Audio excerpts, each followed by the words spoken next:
नमस्कार, स्वागत है आपका एबीपी न्यूज में। आपके साथ मैं अखिलेश आनंद हूं। एबीपी न्यूज आपका अपना चैनल प्राकृतिक आपदा के इस दौर में भी आपके साथ खड़ा है और इसीलिए परिवार प्रशासन के बीच हम पहुंच रहे हैं। जो सैलाब में फंसे हैं वो कहां हैं, कैसे हैं, उनकी खोज खबर भी हम लेंगे और पूरी जानकारी आप तक हम पहुंचाएंगे। अभी क्या हालात हैं अलग अलग राज्यों में।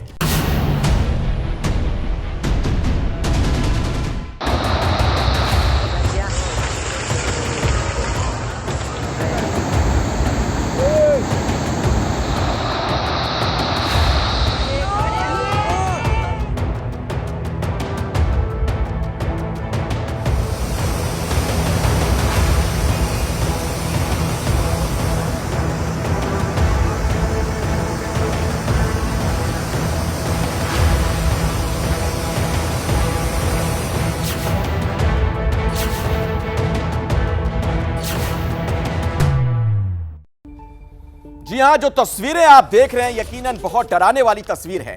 भारी बारिश ने देश के कई राज्यों में तबाही मचाई है। हिमाचल प्रदेश से लेकर उत्तराखंड, जम्मू कश्मीर जैसे पहाड़ी इलाकों में लैंडस्लाइड की वजह से बहुत नुकसान हुआ है।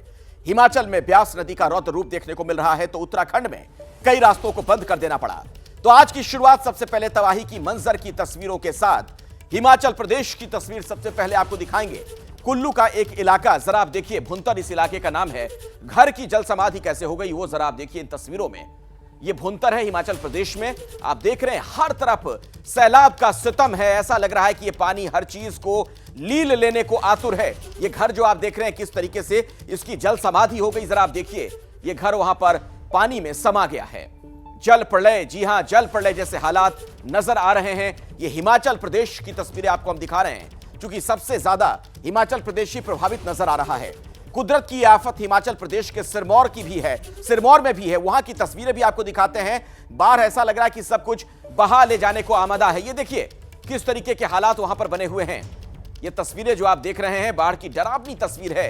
एक मंदिर प्रांगण के आसपास का दृश्य, ये हिमाचल प्रदेश में सिरमौर की तस्वीर है। देखिए किस तरीके की स्थिति बनी हुई है, सैलाब के बीच मंदिर। और अब अगली तस्वीर आपको दिखाते हैं। तीसरी तस्वीर उत्तराखंड के धारचूला की है। कैसे बारिश का पानी जब रौद्र रूप धारण कर लेता है, नदियां उफान पर आती हैं, तो आसपास बने मकान कैसे इसमें समाने लगते हैं। ये देखिए, ये देख रहे हैं पानी की वजह से ये कटान की तस्वीरें हैं और आसपास के जो मकान हैं कैसे इस पानी में समाते हुए नजर आ रहे हैं। आप अंदाजा लगाइए इन लोगों के बारे में जो इन जगहों पर रहते होंगे, किस कदर अभी डरे हुए होंगे। ये सैलाब का सितम जो देखने को मिल रहा है, ये तस्वीरें हमने आपको दिखाई। ये धारचूला की तस्वीर है। नदियों के किनारे बसे मकान तिनके की तरफ बिखरते हुए दिखे। जबकि चौथी तस्वीर अब आपको हिमाचल प्रदेश के सोलन की दिखाते हैं।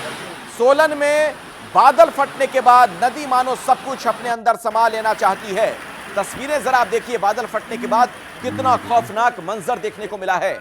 ये हिमाचल प्रदेश में ही सोलन की तस्वीर आप देख रहे हैं। देखिए किस तरीके की वहां पर स्थिति बनी हुई है। हर तरफ तबाही के निशान दिख रहे हैं। ये सोलन की तस्वीर, ये देखिए बादल फटने के बाद वहां पर किस तरीके का ये दृश्य देखने को मिला है। वो खाड़ा पड़ गया ऊपर। ये देख सकते हैं आप, चारों तरफ ये पानी का सितम और ये कीचड़ जो आप देख रहे हैं। कई लोगों के घर मकान इसमें जमींदोज हो चुके हैं। इस बार की बारिश ने दरअसल पहाड़ों पर ही नहीं बल्कि मैदानी इलाकों को भी अपने चपेट में लिया है। तस्वीरें अब आपको दिखाते हैं पंजाब के आनंदपुर साहिब की। अब देखिए कि कैसे पूरा शहर जल प्रलय की आगोश में है। ये देखिए, ये तस्वीरें हम आपको दिखा रहे हैं, आनंदपुर साहिब की तस्वीर है पंजाब में। आप देख रहे हैं ये रिहायशी इलाका है और ये सड़कें हैं। सड़कें ऐसे लग रही हैं मानो कोई नदी हो, नदी बह रही हो और मुश्किल से लोग वहां से गुजर पा रहे हैं। पूरा का पूरा जो शहर है जल समाधि लिए हुए इस वक्त नजर आ रहा है। सब कुछ डूबा हुआ है। अब पंजाब का ही एक और दृश्य हम आपको दिखाएंगे। जाना माना शहर है वहां का अंबाला, वो भी पानी में पूरी तरीके से डूब चुका है। ड्रोन से जो तस्वीरें ली गई उसमें आप देखिए ये अंबाला में रिहायशी इलाकों का क्या हाल है। ये गोल चक्कर, इसके चारों तरफ आप देख रहे हैं कि पानी ही पानी और इसमें ये घूमती हुई चलती फिरती हुई गाड़ियां। कभी भी कोई भी बड़ा हादसा हो सकता है। जिस तरीके के हालात बने हुए हैं, लोगों के घरों में पानी घुस चुका है। घर बार, दुकान, बाजार, हर तरफ पानी ही पानी। ये आप देख रहे हैं, ये दोनों तरफ, ये देखिए बीच में ये डिवाइडर और दोनों तरफ सड़कों का क्या हाल है। अंदाजा लगा पाना मुश्किल है कि क्या वाकई यहां कोई सड़क हुआ करती थी। और ये शहर के अलग अलग हिस्सों का हाल, ये अंबाला की तस्वीर आपके सामने। ये शहर का जो प्रमुख एक चौराहा है, गोल चक्कर आप देख रहे हैं, इसके चारों तरफ पानी ही पानी। और लोग अपनी रोजमर्रा की दिनचर्या के लिए इधर उधर आते जाते हुए नजर आ रहे हैं। सवाल कई हैं, जिस तरीके के हालात है उसमें सवाल यह कि बादलों के विकराल तांडव की वजह से हिमाचल प्रदेश में कितने लोग फंसे हुए हैं, एक बहुत बड़ा सवाल जिसका जवाब हम जानने का प्रयास आज इस कार्यक्रम में करेंगे। सवाल एक और है, क्या सैलाब में फंसे लोग परिवार के संपर्क में हैं? ऐसा तो नहीं कि कोई अलग थलग फंस गया हो, कहीं उससे कोई संपर्क ना हो पा रहा हो, यह भी बहुत बड़ा सवाल है। सवाल एक और कि बाढ़ और बारिश से बर्बादी के लिए आखिर जिम्मेदार कौन है? हर साल अगर इस तरीके के हालात बनते जा रहे हैं, बारिश होती है और इस तरीके की बर्बादी की तस्वीर नजर आती है, तो जिम्मेदार कौन है? बारिश से हुई बर्बादी मैन मेड है या कुदरत का वाकई में कहर है? क्या इसके लिए आदमी भी जिम्मेदार है, सरकार जिम्मेदार है, प्रशासन जिम्मेदार है? और इस बीच एक बड़ी खबर आपको बता दें, बारिश से हिमाचल में भारी बर्बादी की सूचना मिल रही है। मॉनसून सीजन में अब तक 72 लोगों की मौत हो गई है। 24 घंटे में हिमाचल में 24 की जान चली गई। हिमाचल में करीब 4000 करोड़ का नुकसान हुआ है, आर्थिक नुकसान भी। 13 जुलाई तक हिमाचल में रेड अलर्ट जारी है। हिमाचल प्रदेश की 80 सड़कें बर्बाद हो चुकी हैं। फिलहाल बचाव के लिए एनडीआरएफ की 14 टीमें वहां पर तैनात हैं, मुस्तैद हैं। लेकिन जान माल का बहुत बड़ा नुकसान हो रहा है हिमाचल प्रदेश में। पिछले 24 घंटे में 24 लोगों की जान चली गई और कुल आंकड़ा जो है हताहतों का 72। मेरे भी बड़ी पूरी वीडियो। और भारत के नक्शे पर आइए जरा हम आपको समझाने का प्रयास करते हैं कि बाढ़ और बारिश का ये जो सितम देखने को मिल रहा है उसकी चपेट में कौन कौन से इलाके आ गए हैं। ये आपके सामने भारत का नक्शा है। 17 राज्य और 174 जिले इससे अभी प्रभावित है बाढ़ बारिश से। 546 लोगों की जान गई है और 15 लोग लापता हैं, गायब बताए जाते हैं, और 477 लोग घायल हुए हैं। लेकिन ये सबसे बड़ी चिंता की बात, इतनी बड़ी संख्या में लोगों की जो जान गई है, घर बार बर्बाद जो हुए हैं 8764, पशुओं की मौत 8418, बिजली के खंभे गिरे 1 लाख प्लस, यानी 1 लाख से ज्यादा, फसल बर्बाद, 50,000 हेक्टेयर से भी ज्यादा फसल का नुकसान हुआ है। मैं सीधे आपको लिए चलता हूं, अभिषेक उपाध्याय हमारे सहयोगी इस बीच हमारे साथ जुड़ गए। अभिषेक, इस बार जो बाढ़ बारिश की विभीषिका नजर आ रही है, बहुत इसका एक विकराल रूप देखने को मिल रहा है, कई लोगों की जान तक चली गई है। आप अभी कहां पर मौजूद हैं, जरा वहां का दृश्य भी दिखाइए। बिल्कुल अखिलेश, में इस समय हिमाचल के मंडी में जो पंचवक्त्र मंदिर है, जो विश्व प्रसिद्ध कहा जाता है, शिव जी की पंचमुखी जहां प्रतिमाएं, देखिए ये वो मंदिर है। और ये वो मंदिर जिसकी तस्वीरें कल से वायरल थी। पूरा इस मंदिर में 12 फीट ऊंचाई तक पानी आ गया था। और मैं आपको एक तस्वीर सुन लीजिए, दिखाईगा। ये देखिए, ये पुल टूटा हुआ है, ये इस मंदिर की तरफ आने वाला पुल है और इससे 2 व्हीलर से लोग यहां तक आते थे। ये टूट करके गिर गया है, देखिए सामने से ये जो पूरा जॉइंट है ये टूट के गिरा हुआ है। क्योंकि इसको सुबह ही बंद करा दिया गया था जिस दिन घटना घटी है, तो इसलिए कोई दुर्घटना नहीं हुई। और आपको मैं दूसरी तस्वीर दिखाता हूं जो शिव के भक्त देखना चाहेंगे देश दुनिया के। ये देखिए, ये पंचमुखी मंदिर है, ये पूरी दुनिया में मशहूर है, शिव जी की पंचमुखी प्रतिमा है। लेकिन यहाँ पर स्थित क्या है, देखिए ये गाद निकाली जा रही है। और सुनील जरा अंदर आइएगा, मैं आपको ये तस्वीर दिखाऊंगा अंदर की कि किस तरह से, ये देखिए ये नंदी भगवान हैं, ये अभी गाद निकाली गई है तो नंदी भगवान यहाँ पर दृश्यमान हो रहे हैं, वरना पूरी गाद से ये भर गया था करीब यहाँ पर। और मैं इसको आपको यहाँ पर जा करके दिखाता हूँ। करीब 10 से 12 फीट ऊंची गाद इस मंदिर में भर गई है, जहां पर शिव जी के पांच मुख हैं। और पंचमुखी शिव होने के नाते पूरी दुनिया में इसकी प्रसिद्धि है। देखिए अभी भी इसको खाली किया जा रहा है और मुझे ऐसा लगता है देख करके कि ये अभी सिलसिला ये लगातार चल रहा है। लेकिन अभी भी इस नंदी जी को ही ये यहाँ से गाद हटा पाए हैं। और अंदर यहाँ पर जहाँ पंचमुखी भगवान शिव विराजमान हैं, यहाँ पर भी गाद भर गई है। इतना प्रलयंकारी इन लहरों का आघात यहाँ पर था। तो ये प्रक्रिया अभी लगातार जारी है। और इस बीच में ये भी, चूंकि एएसआई के संरक्षण में है ये मंदिर, ये भी एक समस्या आ रही है कि यहाँ पर ये जो जमीन है, ये जमीन भी सरक सकती है, धंस सकती है। तो इन लोगों को भी एहतियात बरतने को कहा गया है। कब से आप लोग सफाई कर रहे हैं यहाँ पर? सुबह 9 बजे से। थोड़ा आगे आ जाइएगा। सुबह 9 बजे से। हाँ जी, हाँ जी। 10-12 फीट ऊंची गाद। हाँ जी, हाँ जी, 10-12 फुट ऊंची गाद है ये। हाँ जी, हाँ जी। और ये 12 फीट ऊंचे पानी में ये घिरा हुआ था मंदिर। 12 से 15 फुट पानी में 2 दिन गिरा रहा है मंदिर। हाँ, उधर पुल भी टूट गया है। हाँ जी, पुल ऐसा लग रहा था मानो ब्यास नदी जो है इस मंदिर को निकल जाएगी। चमत्कार कहा जा रहा है कि भगवान शिव का चमत्कार, इस मंदिर को कोई आघात नहीं। भगवान शिव का चमत्कार है 10 टांग, क्योंकि यहाँ मंदिर में कोई भी ऐसी कोई नहीं चीज, जहाँ चीज थी वो वैसी पड़ी हुई है। और कहा जा रहा है कि थोड़ा सा सुरक्षित, लोगों को कहा जा रहा है यहाँ ज्यादा भीड़ ना लगाए, चूंकि ये जमीन दरक सकती है, इतना ज्यादा यहाँ पर आघात हुआ है, जमीन भी धंस सकती है यहाँ पर। जी 2-3 दिनों से लगातार बारिश हो रही है, जमीन भी धस सकती है यहाँ से। जी सबसे चिंता की बात यही है कि ये जहां पर हम हैं, इस मंदिर के चारों ओर की जमीन धंस सकती है, इसलिए लगातार लोगों से कहा जा रहा है कि यहाँ एग्जैक्टली कि यहाँ वही आए जिनका काम है और कोई आए ना। और इतना ज्यादा यहाँ पर जो आघात हुआ है ब्यास और सुकेतु नदी की लहरों का, ये उसकी जीती जागती गवाही दे रहा है। मैं अभिषेक दोबारा आपके पास आऊंगा। वाकई ये जो तस्वीरें हैं डराने वाली भी हैं, जिस तरीके के हालात बने हुए हैं। अंबाला भी हम चलेंगे, अवधेश मिश्रा हमारे साथ वहां से जुड़े हैं, हमारे सहयोगी दीपक रावत हमारे साथ कर्णप्रयाग से हैं, सचिन कुमार कुल्लू से जुड़ गए हैं, दिव्यांकर तिवारी हमारे साथ दिल्ली से, उनका भी हम रुख करेंगे, और वरुण जैन मंडी से हमारे साथ मौजूद हैं। स्टूडियो में भी 2 खास मेहमान मेरे साथ यहां पर जुड़े हुए हैं। नवीन भटनागर साहब हैं, आप एनडीआरएफ के डीआईजी रहे हैं, और हमारे साथ मौसम विभाग के डायरेक्टर जनरल रह चुके हैं डॉक्टर अजीत त्यागी भी मौजूद हैं, उनसे भी हम बातचीत करेंगे। लेकिन पहले जयपुर चलते हैं। जयपुर से हमारे साथ वजीर अली साहब जुड़ गए हैं। इनके कई जो फैमिली मेंबर हैं वो मनाली में फंसे हुए हैं। वजीर अली साहब, उन लोगों से आपकी बातचीत हुई होगी, क्या स्थिति उनकी अभी है और क्या हालात, क्या जानकारी और दे पाएंगे आप? सर मेरा 3 दिन से कोई संपर्क नहीं है उनसे, बिल्कुल भी। कितने लोग आपके परिवार के हैं? 3 दिन पहले उनसे मेरी बातचीत हुई बात थी। बताइए। क्या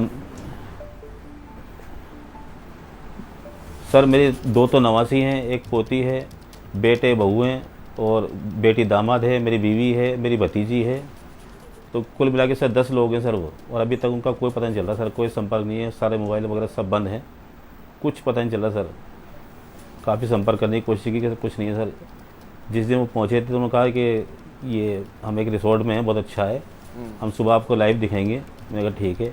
अब दूसरे दिन सुबह मेरा फ़ोन बंद था, मेरी बीवी का फ़ोन आया उसमें कि उस मैसेज आए, तो मैंने देखा मेरी बीवी का फ़ोन है, चालू करते, तो मैंने उसको संपर्क किया, तो फ़ोन उसका बंद आया। फिर मेरे दामाद को किया मैंने, तो उससे थोड़ी मेरी बात हुई कि पापा इस तरीके से हो गया, यहाँ पर जिस रिसोर्ट में हम थे वो बह गया पानी के अंदर, तो और कुछ भी नहीं बचा यहाँ पर, तो हम दूसरी जगह जा रहे हैं। मैंने कहा ठीक है बेटा चले जाओ। वो दूसरी जगह गए तो वहाँ पर भी जिस होटल में उनको ठहराया वो भी बह गई पानी के अंदर। उसके बाद 2 घंटे तक उनका फ़ोन बंद रहा, बोला हम कहीं जा रहे हैं। मैंने कहा ठीक है। उसके बाद उनसे कोई संपर्क नहीं सर। वजीर जी, हौसला बनाकर आप रखिए, हम सभी लोग को उम्मीद करनी चाहिए आपके परिवार के लोग जल्द से जल्द मिल जाएंगे। लेकिन सर आप तो एनडीआरएफ में रह चुके हैं, जिस तरीके के हालात, इनकी कैसे मदद हो पाएगी? अभी संपर्क भी नहीं हो पा रहा है। वैसे ऑलरेडी हमारी एनडीआरएफ की और क्राइसिस मैनेजमेंट की टीम और स्टेट गवर्नमेंट की भी गई हुई है, तो ये उनको ऑलरेडी उनके पास मैसेज आ गया होगा, तो वहाँ से टीमें उनको रेस्क्यू करने के लिए चली गई होंगी और ट्राई किया जा रहा है उनको बचाने का, बचाएंगे। तो उसमें कोई घबराने की बात नहीं है। ऐसा होता है क्योंकि सडनली क्या होता है, लैंडस्लाइड हो जाता है या पानी बहुत तेज़ प्रेशर में आ जाता है, तो उस कंडीशन में लोग समझ नहीं पाते हमें क्या करना है। हर आदमी दाएं बाएं अपनी जान बचाने के लिए भागता है, तो उस चक्कर में लोग इधर उधर गुम हो जाते हैं या कहीं चले जाते हैं, तब ऐसा हालात होता है। दूसरा, नेटवर्क जो है टोटल टूट जाता है, आपका मोबाइल वगैरह नेटवर्किंग बहुत बुरी तरह हो जाता है, उससे आपका संपर्क होने में दिक्कत है। लेकिन अभी गवर्नमेंट ट्राई कर रही है, wide area networking system install कर दिए गए हैं और ये इमरजेंसी में कॉल करके। मैं आपको बीच में रोक रहा हूँ, वजीर अली कुछ कहना चाह रहे लगता मुझे। आप वजीर अली जी कुछ कहना चाह रहे थे? सर मैं तो ये कह रहा हूँ सर, मेरे बच्चों को पता चल जाए सर, थोड़ा मेहरबानी होगी सर। और भी लोग बेचारे फंसे हुए, बस ये सर सरकार हमारी मदद करे सब बच्चों को ढूंढने में। मेरा पूरा परिवार है सर, मेरी बीवी बच्चे 89 है, 2 एक पोती है, एक भतीजी सर, बेटे बहू हैं और मेरा बेटी दामाद है सर। 3 दिन से सर कोई संपर्क नहीं हो पा रहा। वजीर अली साहब आप धैर्य बनाकर रखिए, हौसला बनाकर रखिए। हम यही कहेंगे कि उम्मीद का दामन थामे रहिए। उम्मीद यही हम लोग भी कर रहे हैं कि जल्द से जल्द आपके परिवार के लोग मिल जाएंगे। दरअसल दर्शकों को मैं बताना चाहूँगा कि ये वजीर अली हैं, इनके परिवार के जो लोग हैं मनाली में फंसे हुए हैं, लेकिन इनका कहना है कि पिछले 3 दिनों से किसी से इनका कोई संपर्क नहीं हो पाया है। आखिरी बार आपकी क्या बात हुई थी वजीर जी, और किससे बात हुई थी, क्या बात हुई थी? सर मेरे दामाद से बात हुई थी, मेरी बोले कि अब दूसरी जगह जा रहे हैं। मैंने कहा ठीक है चले जाओ। उसके बाद से उनसे कोई संपर्क नहीं सर मेरा, बिल्कुल फ़ोन सब बंद है सर। क्या बताऊँ सर, मेरी बीवी तो बोली कि बस हमें माफ़ करना, इतना बोली मेरे को, ये बोले हम यहाँ बहुत बुरे फंस गए हैं। इसके बाद मेरी बीवी रोने लग गई, कुछ नहीं, उसके बाद संपर्क खत्म हो गया सर, बिल्कुल भी। वजीर अली साहब, हमारी हमारी कोशिश है, चूंकि आपके परिवार के लोग बता रहे हैं कि मनाली में फंसे हुए हैं, आखिरी बार जो आपकी बातचीत हुई तो वहाँ के किसी बड़े अधिकारी से, प्रशासन के किसी अधिकारी से अगर बातचीत हो जाती है तो आपसे हम उनको कनेक्ट करेंगे। कुछ कहना चाह रहे हैं आप?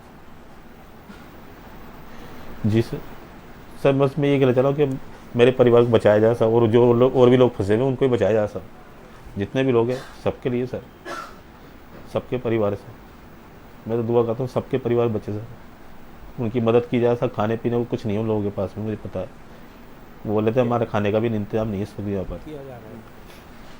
कुछ आप कहना हमारे साथ यहाँ पर वजीर अली साहब एनडीआरएफ के बड़े अधिकारी रहे नवीन भटनागर जी यहाँ पर मौजूद हैं, अगर आप उनसे कुछ बात करना चाहें, कुछ पूछना अगर चाहें नवीन जी से। मैं तो उनसे ये निवेदन करना चाहता हूँ कि साहब मेरे बच्चों को बचाएं साहब। बिल्कुल बचेंगे, मैं आपको गारंटी दे रहा हूँ।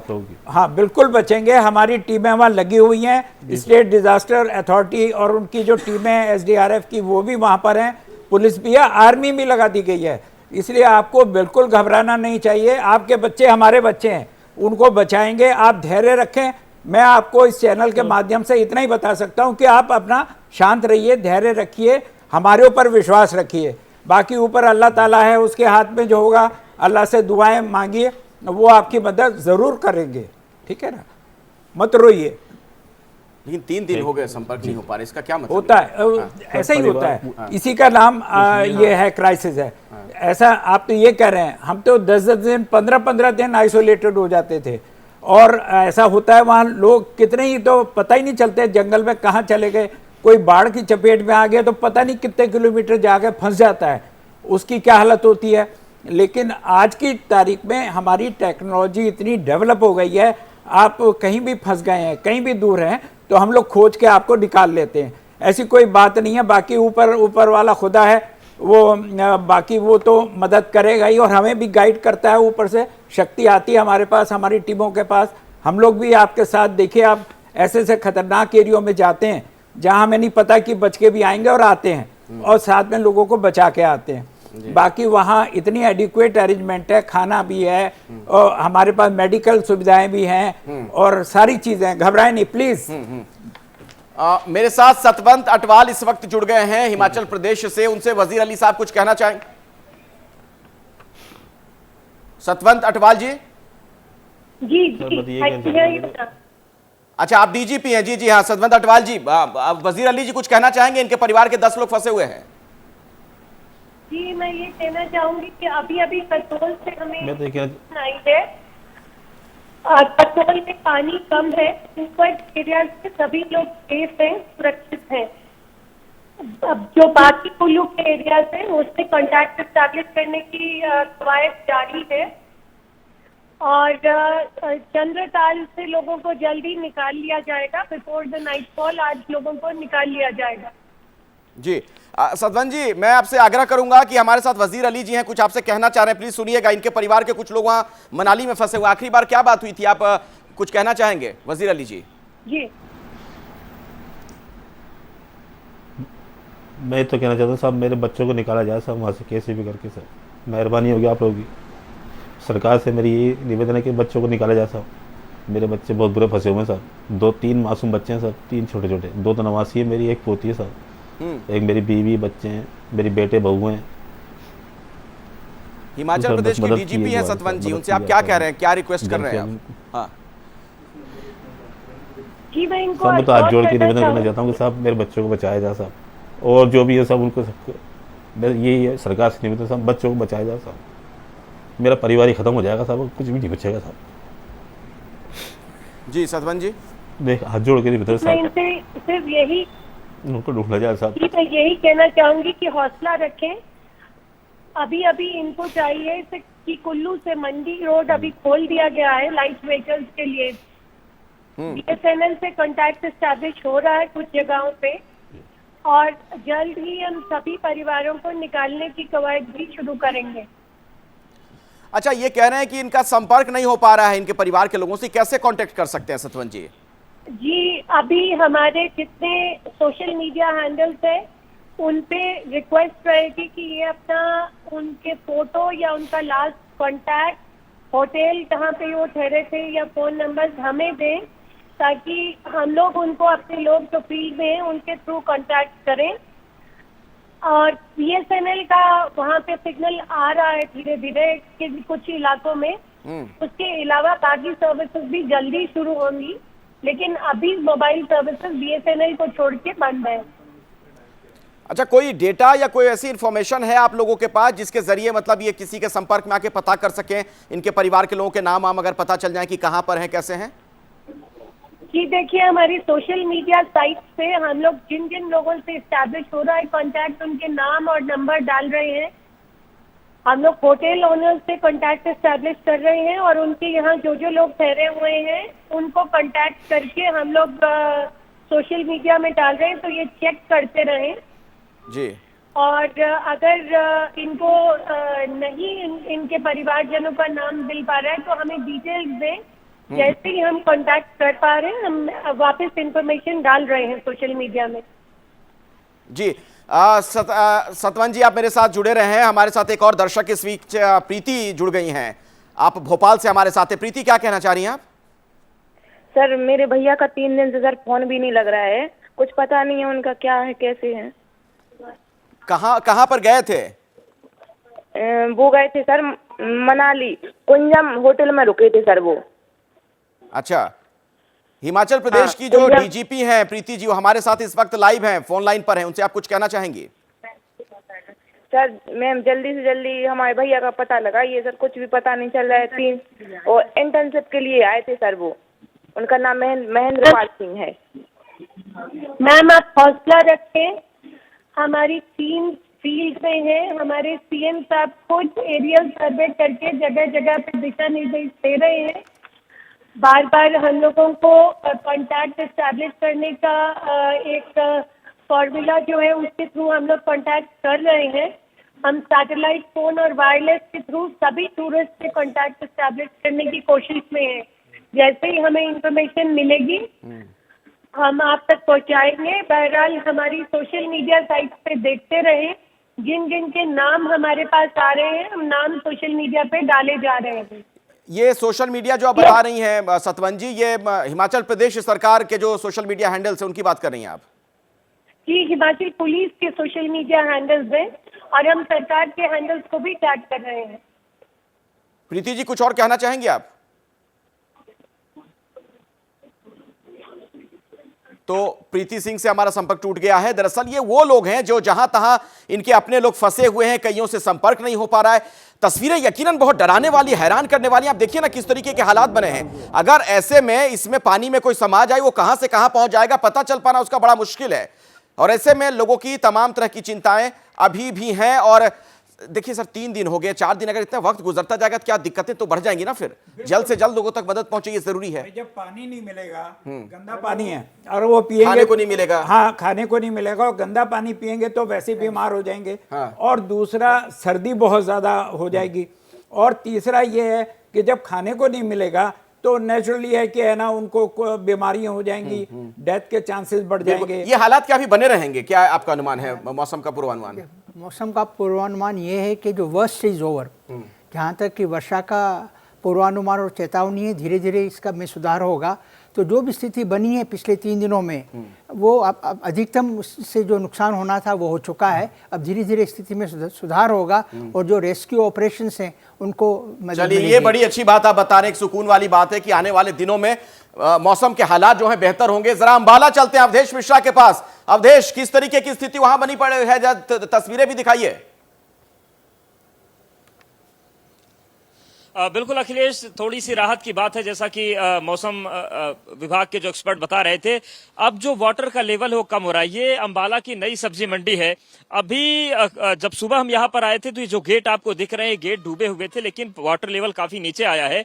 लेकिन इसका साइड इफेक्ट हम आपको दिखाना चाहते हैं, जिंदगी किस तरीके से यहाँ पर पटरी से उतर गई। आप देखिए, ये एक गाँव है यहाँ पर, जो पूरा गाँव जो है आधा डूब चुका है। जो पहली मंजिल है उस वहां पर पानी भर गया। और आप देखिए, एक अस्थायी घर बनाए गए हैं। इस बेबसी को दिखाना बहुत जरूरी है। जिनके पास टेम्पो है या जिनके पास बिजनेस करने के लिए छोटी छोटी गाड़ियां हैं, आप देखिए पूरा घर कैसे शिफ्ट किया गया है। यहाँ पर एक छोटा सा बेड लगाया गया है, यहीं पर चूल्हा लगा दिया गया है खाना बनाने के लिए, यहीं पर जो गाय भैंस से देखिए आपको नई सब्जी मंडी में बांध दी गई है। तो पूरी तरीके से गांव बर्बाद हो गया। उस बर्बाद गांव की तस्वीर हम आपको दिखा रहे हैं। और अमूमन पूरे अंबाला की यही स्थिति है। आप चाहे शहरी क्षेत्रों में चले जाएं, चाहे ग्रामीण क्षेत्रों में चले जाएं, ये जो आप इस वक्त दृश्य देख रहे हैं, यहाँ पर सीने तक पानी है और थोड़ी सी चूक हो तो आप शायद इस पानी में डूब जाएंगे। इसलिए यहाँ पर रस्सी बांधी गई कि अगर कोई घर अपने जाना चाहे, कोई सामान लाने, तो वो जा सकता है। ये पूरी तस्वीरें हैं और ये तस्वीर एक विरोधाभास भी अखिलेश यहाँ पर है। आप देखिए यहाँ पर लोग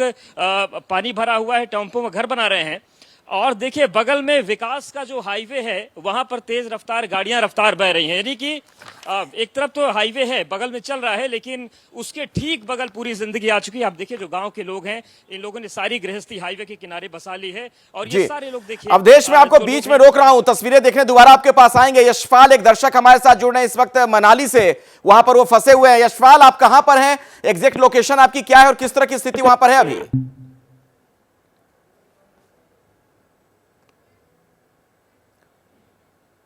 तो यशपाल से शायद हमारा संपर्क टूट गया है। कर्णप्रयाग भी चल लेते हैं दीपक रावत के पास, वहां पर क्या हालात है जरा जानते हैं। कर्णप्रयाग में इस वक्त क्या स्थिति है दीपक?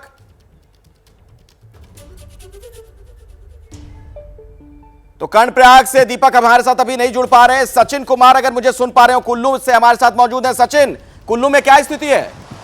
जी जी जी जी जी जी देखिए, कुल्लू तक पहुंचने का रास्ता जो है बाया कटौली जो है, हम यहाँ कुल्लू पहुँचे हैं। कुल्लू से 10 किलोमीटर पीछे हैं हम भुंतर में, और भुंतर से जो तस्वीरें हम आपको दिखाएंगे वो बयां करेंगी कि कुदरत जब गुस्सा होती है तो कैसा कहर बरपाती है।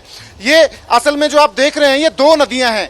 ये जो सामने इस वक्त कैमरा है जहाँ, ये पार्वती नदी आ रही है और पार्वती नदी के तरफ जो है आप विनाश लीला जो है उसको देख सकते हैं। सामने जो नजर आ रहा है ये नीली छत जो है, ये दरअसल एक पेट्रोल पंप था जो पूरी तरह इस पार्वती नदी में बह गया है। इसके साथ होटल थे और यहाँ इस पेट्रोल पंप के आगे सड़क थी जिसका नामो निशान नहीं है।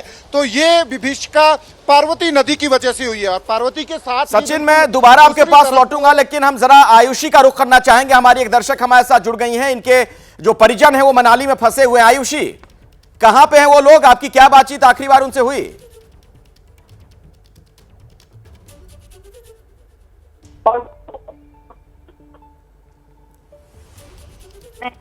होटल सुबह 9 बजे तक।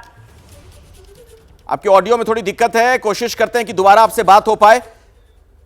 आप फोन करते रहिएगा, अब जैसे ही आपसे हमारा संपर्क होगा आपसे हम दोबारा बातचीत करेंगे। कोशिश हमारी यही है कि जल्द से जल्द लोगों तक मदद पहुंचे और उसमें हम एक मददगार की भूमिका निभा सकें। एबीपी न्यूज आपका अपना चैनल। तो भारत का एक बड़ा हिस्सा इस वक्त बाढ़ और बारिश से त्राहिमाम है। बारिश से बचाव के लिए हालांकि एनडीआरएफ तैयार है, मुस्तैद है। उत्तराखंड, हिमाचल समेत कई राज्यों में एनडीआरएफ की तैनाती कर दी गई है। कुल 39 टीमें जगह जगह पर तैनात की गई हैं और लोगों को कैसे बचाया जाए इस पर सबसे ज्यादा फोकस है। लेकिन जो तस्वीरें हैं उन तस्वीरों को देखकर आप अंदाजा लगा सकते हैं कि कितनी बड़ी विभीषिका है।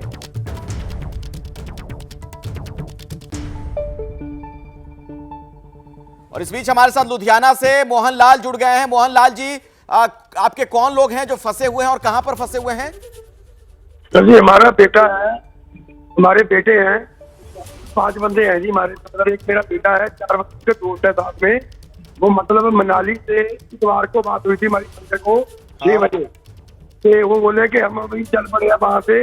उनके 6:30 बजे फोन आया, बोले कि 150 किलोमीटर मनाली से वापस लुधियाना को आ रहे थे और रास्ते में फंस गए हैं। तो उसके बाद भी सर उनका कंटेक्ट हुआ हमारे साथ। तो अभी आपकी बात हो पा रही है कि नहीं? हाँ जी, नहीं बात नहीं हो रही, बिल्कुल बंद है जी। फोन के बंद आ रहे हैं सर। कब से बंद है फोन? संडे से 6 बजे के बाद, संडे को 6 बजे के बाद फोन बंद है। हाँ, इस एनडीआरएफ के डीजी रहे हमारे साथ यहाँ पर नवीन भटनागर जी, कुछ कहना चाह रहे थे आप इनसे? नहीं, वहाँ प्रॉब्लम क्या है कि थोड़ा लाइट की प्रॉब्लम हो गई है, इसलिए हो सकता है फोन वगैरह चार्ज ना किया हो इन्होंने। बाकी एनीहाउ घबराने की बात नहीं है। हमारी टीमें ऑलरेडी हैं वहाँ और लोगों को सांत्वना दे रही हैं, सर्च भी कर रही हैं। लेकिन इसके साथ साथ मैं रिक्वेस्ट करूंगा स्टेट गवर्नमेंट से, अथॉरिटी से, कि ड्रोन होते हैं सर्चिंग ड्रोन, उनको तुरंत काम पे लगा देना चाहिए और सर्च करना चाहिए कि कहां कहां लोग फंसे हैं। अगर फंसे हैं तो ड्रोन की मदद से उनको खाना और पानी पहुंचाना। ठीक है, हमारे साथ नरेंद्र नेगी जी भी जुड़ गए इस वक्त मंडी से। नरेंद्र जी, आप अभी कहां पर हैं? क्या आप खुद फंसे हुए हैं? आपके कोई और नाते रिश्तेदार हैं जो फंसे हुए हैं? हेलो जी नरेंद्र जी, मैं नागेंद्र सिंह नेगी बोल रहा हूं सर, सरकाघाट मंडी हिमाचल प्रदेश से। बोलिए बोलिए सर, हमारे परिवार के लोग भी लेह लद्दाख जा रहे थे, वो मनाली में फंसे हुए हैं। लेकिन वहां पर जो नगर पंचायत के जो अध्यक्ष हैं कमल कपूर, उनका अभी अभी फोन आया, वो हमारे सरकाघाट से ही है। हाँ। वहां पर अध्यक्ष बने हैं नगर पंचायत के जी। तो उन्होंने ये बताया कि यहाँ पर जितने भी लोग मनाली में होटलों में हैं, वो सब के सब सुरक्षित हैं। वो चाहे वजीर जी के लोग हैं, चाहे दूसरे लोग हैं। तो ये जितने भी मनाली में और गांव में ये बड़ी अच्छी बात आप बता रहे हैं। नरेंद्र जी, एक मिनट, आप हमारे साथ जुड़े रहिए। आपने एक बड़ी अच्छी बात बताई। इसका मतलब आप एबीपी न्यूज देख रहे थे पिछले कुछ समय से। आप कह रहे हैं कि जो हमारे साथ वजीर जी जुड़े हुए थे, उनके परिवार के लोग भी और बाकी लोग भी सुरक्षित हैं, इस तरह की आपको जानकारी मिली है? जी जी, और इसमें घबराने की कोई बात नहीं है। लेकिन जो लोग जहां पर रुके हुए हैं वहीं पर रहे, जब तक प्रशासन अगला आदेश नहीं दे। और मैं एक बात जरूर कहना चाहूंगा सर, हिमाचल प्रदेश में 10,000 करोड़ से ऊपर का नुकसान हो चुका है। केंद्र सरकार को चाहिए कि वो तुरंत मतलब प्रभाव से इसमें एक्शन ले और मदद करे, क्योंकि ये अकेले हिमाचल प्रदेश के बस की बात नहीं है। जो विकास के नाम पर जो प्रकृति के साथ जो खिलवाड़ हो रहा है, वो बहुत बड़ा एक कारण है। बिल्कुल आप सही कह रहे हैं नागेंद्र जी, बिल्कुल सही आप पॉइंट आउट कर रहे हैं। बहुत बहुत शुक्रिया हमारे साथ जुड़ने के लिए। और बाकी लोग भी जिनके नाते रिश्तेदार कहीं फंसे हुए हमारे साथ जुड़ सकते हैं, पूरी जानकारी हमें दीजिए। हमारी कोशिश है कि प्रशासन के बड़े लोगों के साथ, जिम्मेदार लोगों के साथ आपकी हम बात करवा दें, ताकि आपकी समस्या का निदान आपको मिल सके। जो सैलाब में फंसे हैं इस वक्त कहां हैं, कैसे हैं, हमारी कोशिश है कि उन तक जल्द से जल्द मदद पहुंचे। और ऐसे में तमाम दर्शकों से हम लगातार अपील कर रहे हैं कि आप हमें फोन करके अपनों के बारे में जानकारी दीजिए। हमारी कोशिश है कि प्रशासन के लोगों से आपकी हम बात करवा सकें। कोलकाता से इस बीच हमारे एक दर्शक निठुर दत्ता हमारे साथ जुड़ गए हैं। निठुर जी, आपके परिवार के लोग कहां पर फंसे हुए हैं? आपकी आखिरी बार क्या बातचीत हुई? हम परसों रात से उनके साथ बात की थी और 11:30 बजे। तब कल से कोई उसका खबर नहीं मिल रहा है। तो वो मनाली, मॉडल टाउन मनाली में उनका होटल है। अच्छा, तो वहीं पे आप कोई खबर नहीं पा रही हूँ ना, इसलिए बहुत प्रॉब्लम में हुआ है। नहीं, मनाली में होटल है, मतलब उस होटल में वो आपके ये जो लोग हैं, परिचित लोग हैं, वो रुके हुए थे और उनके बारे में पता नहीं चल पा रहा है इस बारिश के बाद? नहीं, मनाली में वो होटल चलाता है लीज में। अच्छा, चलाते हैं। हाँ जी। तो होटल के किसी स्टाफ से कोई कांटेक्ट नहीं हो पा रहा आप लोगों का? नहीं, किसी से भी नहीं, मनाली के कोई आदमी से भी नहीं। और मनाली शहर में ही है ये होटल? हाँ, model town Manali, model town में। तो आप क्या कहना चाहिएगा एबीपी न्यूज के माध्यम से सरकार से, प्रशासन के अधिकारियों को? उसका अगर खबर मिल जाए तो उनके साथ बात कर सकती हूँ, तो बहुत उपकार होगा। जी, हम कोशिश करते हैं कि हम किसी अधिकारी से आपकी बात करवा दें, लेकिन अभी थोड़ी देर पहले हिमाचल प्रदेश की डीजीपी हमारे साथ जुड़ी हुई थी। उनका यह कहना था कि आप जो सोशल मीडिया अकाउंट है, जो हैंडल्स है सरकार के, चाहे वो हिमाचल प्रदेश सरकार के हों या हिमाचल प्रदेश पुलिस के जो अकाउंट्स हैं, उन पर जाकर भी आप जानकारी जुटा सकती हैं। शुक्रिया फिलहाल हमारे साथ जुड़ने के लिए और हमारी शुभकामनाएं हैं आपके साथ। कोशिश हम लोग भी करेंगे कि जल्द से जल्द आपके लोग मिल जाएं आपको। चंडीगढ़ से इस बीच हमारे साथ एक दर्शक हैं। आप अपना नाम बताइए और कौन लोग हैं आपके जो फंसे हुए हैं, कहाँ फंसे हुए हैं? मैं मनदीप कौर हूँ जी। और मेरे बच्चे हैं, मेरा बेटा, बहू और उनके फ्रेंड्स हैं, पलचान होटल में हैं। जी हाँ जी, उनके बारे में इंफॉर्मेशन चाहिए। ये पलचान होटल में, ये वहीं मनाली में? हाँ जी। आपकी कब बात हुई थी इनसे आखिरी बार? मेरी कल सुबह हुई है। उसके बाद से इनका फोन नहीं लग रहा है? नहीं जी। जी, बस मुझे इंफॉर्मेशन मिल जाए बस बहुत है। नहीं जी, किसी का नहीं लग रहा। किसी का फोन नहीं लग रहा है। ठीक है, आप एबीपी न्यूज पर भी जानकारियां तमाम देख सकती हैं। हमारी कोशिश है कि जैसे ही कुछ और जानकारी मिले आप तक वो हम इंफॉर्मेशंस लगातार पहुंचाते रहें और सरकार के प्रतिनिधियों के साथ आपकी बात भी करवा दें ताकि जल्द से जल्द पता चल जाए कि आपके अपने कहां पर हैं।